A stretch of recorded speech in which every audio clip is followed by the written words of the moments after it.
నమస్తే బీఆర్కే భక్తికి స్వాగతం. నేను పద్మ. ఈ రోజు మనతో పాటు ఉన్నారు ప్రముఖ ఆధ్యాత్మికవేత్త డాక్టర్ అనంతలక్ష్మి గారు. వారిని అడిగి మనకున్న సందేహాలన్నింటినీ కూడా నివృత్తి చేసుకునే ప్రయత్నం చేద్దాం. నమస్తే అమ్మ. నమస్తే అమ్మ. అమ్మ మళ్ళా హనుమాన్ జయంతి రాబోతుంది అంటున్నారు. మొన్న ఆల్రెడీ హనుమాన్ జయంతి వచ్చింది, అలా 2 సార్లు వస్తుంది అంటారా? హనుమాన్ జయంతి ఎక్కడ వచ్చిందమ్మా? మొన్న హనుమద్ విజయ యాత్ర అని కదా అన్నారు. అది జయంతి కిందే అంటున్నారు అందరూ. ఉత్తర దేశంలో అటువంటి ఒక నమ్మకం ఉంది. అది ఇప్పుడు గతంలో జరిగింది చైత్ర పూర్ణిమ నాడు హనుమంతుడు జన్మించాడని ఉత్తర దేశంలో కొన్ని సంప్రదాయాల వారు నమ్ముతారు, వాళ్ళు చేసుకుంటారు. మనం ఇప్పుడు వైశాఖ బహుళ దశమి మందవారం అంటే శనివారం ఆయన జన్మించాడని పరాశర సంహిత రామాయణంలో కొంత ఉత్తర భాగంలో కూడా కొంతవరకు అదే ఉన్నట్టుంది. పరాశర సంహిత స్పష్టంగా చెప్పినటువంటి మాట కనుక హనుమంతుడు జన్మించినటువంటిది వైశాఖ బహుళ దశమి. అదే ఆ రోజు జరుపుకోవాలి. ఆ రోజు ఇది మరి ఇది జరుపుతున్నారు అది జరుపుతున్నారంటే ఏదో సమన్వయంగా చెప్పడానికి హనుమద్ విజయ యాత్ర అని పెట్టారు.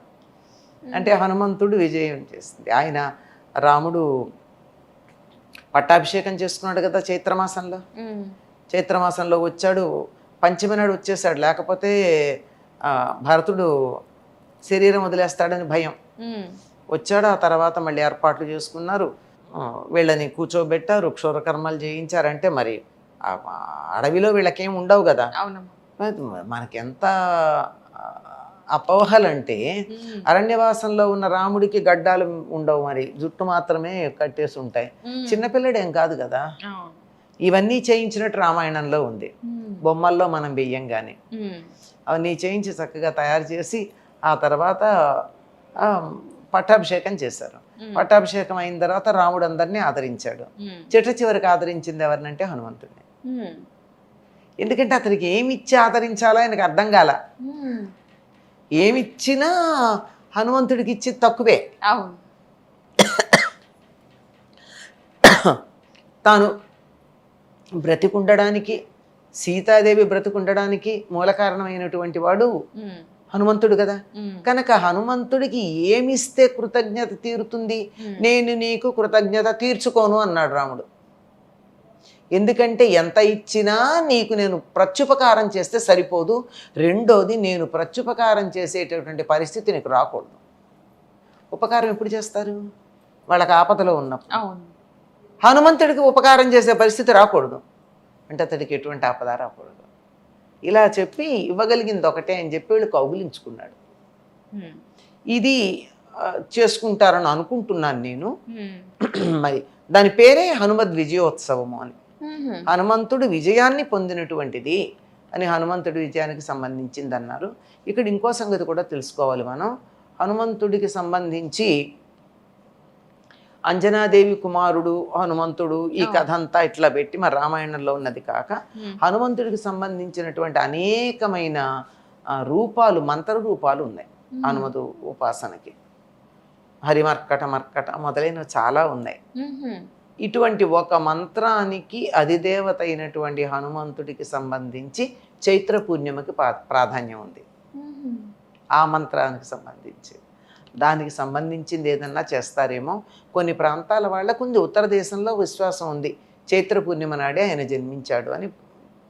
కానీ అలా చేయడం మొదలుపెట్టాక మాలాంటి వాళ్ళు ఊరుకోరుగా ఇలా పరాశర సంహితలు ఇట్లా ఉంది కదా అని అడిగితే అదే విజయ యాత్ర అండి ఇదని చెప్పి, శోభాయాత్ర విజయ యాత్ర. మన దాన్ని హనుమత్ జయంతి అనలేదు కదమ్మా, హనుమద్ విజయ యాత్ర అనే అన్నారు.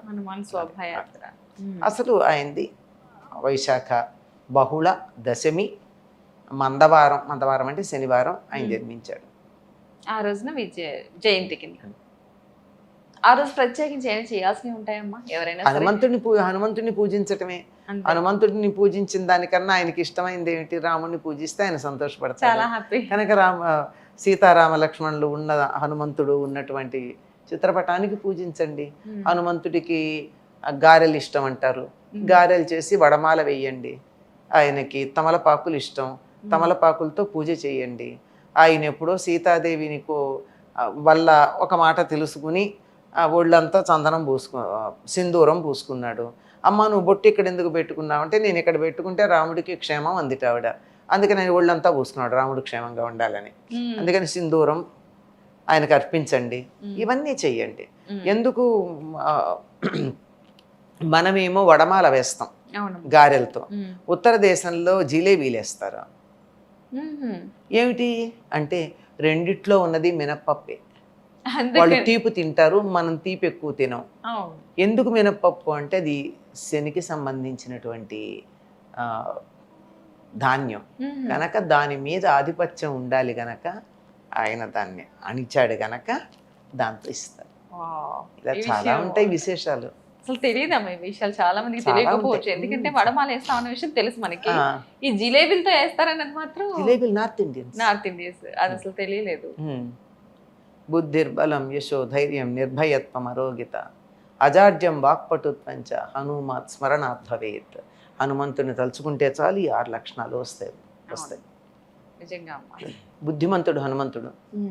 బుద్ధి అంటే తనకున్నటువంటి జ్ఞానాన్ని ఉన్నదాన్ని ఉన్నట్టు కాక ఏది ఉపయోగపడుతుంది ఏది ఉపయోగపడదు అని వివేచన చేసి పనికొచ్చేదాన్ని స్వీకరించే లక్షణానికి బుద్ధి అని పేరు. మనకి సోషల్ మీడియాలో బోల్డ్ విషయాలు వస్తాయి, అన్నీ పట్టుకుంటామా? ఆవిడెవరో పాపం ముఖానికి ఫేషియల్ చేసుకోమంటే సోషల్ మీడియాలో చూసి చేసుకుని మొహం అంతా మాడిపోయి చర్మం అంతా కాలిపోయి ఇప్పుడు మొహానికి మాస్క్ వేసుకు తిరుగుతోంది. అట్లా ఏది పడితే స్వీకరించకూడదు కదా.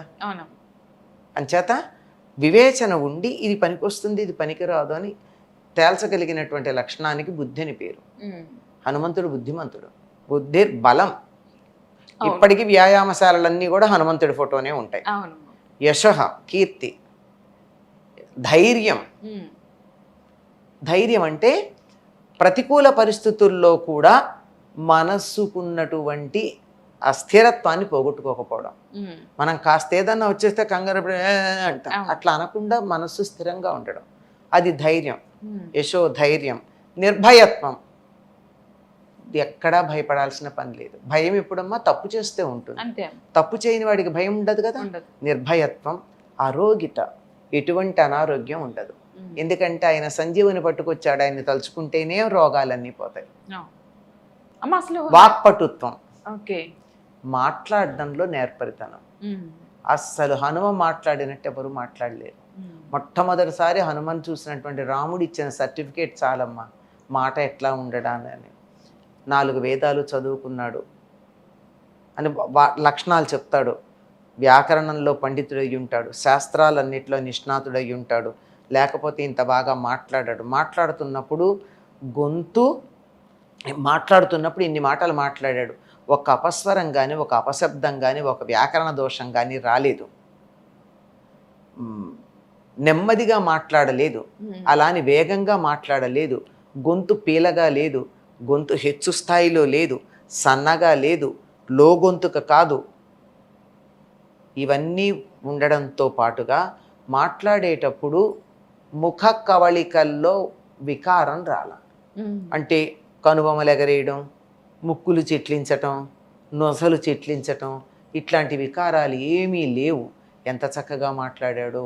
ఇన్నిట్లోనూ పండితుడై ఉంటాడు కనుక ఇతడి లాంటి దూత ఉన్నట్టయితే చంపటానికి వచ్చినటువంటి శత్రువు కూడా మిత్రుడైపోతాడు కదా అన్నాడు రాముడు లక్ష్మణుడితో. హనుమంతు చూడగానే చెప్పినటువంటి మాట ఇదొక్కటి చాలదమ్మా. కాకువు గురించి కూడా మాట్లాడాడు. కాకువు అంటే పదం మీద ఇంటోనేషన్ ఎక్కడ పెడతాం. నువ్వు ఇప్పుడు వచ్చావా అండం వేరు, నువ్వు ఇప్పుడు వచ్చావా అండం వేరు, నువ్వు ఇప్పుడు వచ్చావా అండం వేరు. ఏ పదం మీద మనం స్ట్రెస్ చేసి పెట్టామో దాన్ని బట్టి అర్థం మారిపోలే. అది కూడా లేకుండా చాలా చక్కగా మాట్లాడాడంట. వాక్పటుత్వం. మనకి మంచి భాష రావాలంటే హనుమంతుడికి నమస్కారం చేసుకోవాలి. హనుమత్ స్మరణాత్ భవేత్. హనుమంతుడిని తలుచుకుంటే చాలు ఇవన్నీ వస్తాయన్నారు. అటువంటి హనుమంతుడిని మనం నిత్యం తలుచుకుందాం. ఏం పోయింది మనకే? రోగాలు ఉండకూడదు, బుద్ధి బాగుండాలి, మంచిని స్వీకరించగలగాలి, మంచి చెడు ఏదో తెలుసుకోగలిగిన నేర్పరితనం ఉండాలి, ఏ రోగము లేకుండా ఉండాలి, మనం బాగా మాట్లాడగలగాలి కదా. కనుక హనుమంతుడిని స్మరించుకుందాం. హనుమంతుణ్ణి స్మరించకపోయినా పర్వాలే, రాముణ్ణి తలుచుకుంటే వచ్చి అక్కడే కూర్చుంటాడు ఆయన. అవునమ్మా. అది ఒక మంగళవారం అమ్మా లేదంటే శనివారం పూజ 2 రకాలుగా చెప్తూ ఉంటారు ప్రత్యేకించి. మంగళవారం చేస్తారు, వాస్తవంగా ఆయన జన్మించింది మాత్రం శనివారం. మంగళవారం అయితే చేస్తూ ఉంటారు చాలా మంది. చెయ్యొచ్చు, తప్పేం లేదు. శనివారం అయితే ఆయన జన్మించింది. ఎందుకంటే ఈ కుజుడు కుజ దోషాలు ఇవన్నీ పోతాయని చెప్పి ఆయన ప్రార్థించడమే వాస్తవానికి. మా హనుమంతుల వారికి వివాహం జరిగిందంటారా? జరిగే ఉంటుందమ్మా, జరగలేదని ఎందుకు అనుకుంటున్నాం మనం? ప్రత్యేకంగా చెప్పకపోతే పెళ్లి జరగలేదని ఎట్లా అనుకుంటాం? చెప్పాలా? హనుమంతుడికి పెళ్ళయిందో లేదో రామరావణ యుద్ధానికి అవసరం లేదు కదా, అవునమ్మా. అందుకని చెప్పలేదు. చెప్పనంత మాత్రాన పెళ్లి జరగలేదని చెప్పడానికి లేదు. ఎక్కడన్నా ఆయన బ్రహ్మచారి అని ఏమన్నా చెప్పారా? బ్రహ్మచారి అంటే కూడా నిరంతరం బ్రహ్మజ్ఞానంలో ఉండేవాడని అర్థం, అంతేగాని పెళ్లి కానివాడని కాదు అర్థం. బ్యాచిలర్ ఆఫ్ ఆర్ట్స్ అంటే BA డిగ్రీకి వాడు పెళ్లి కాని ఆర్ట్స్ విద్యార్థినా? కాదు, ఆర్ట్స్ చదువుతున్నాడని అర్థం, అంతే. ఓకే అమ్మా, మంచి వివరాలు అందించారు.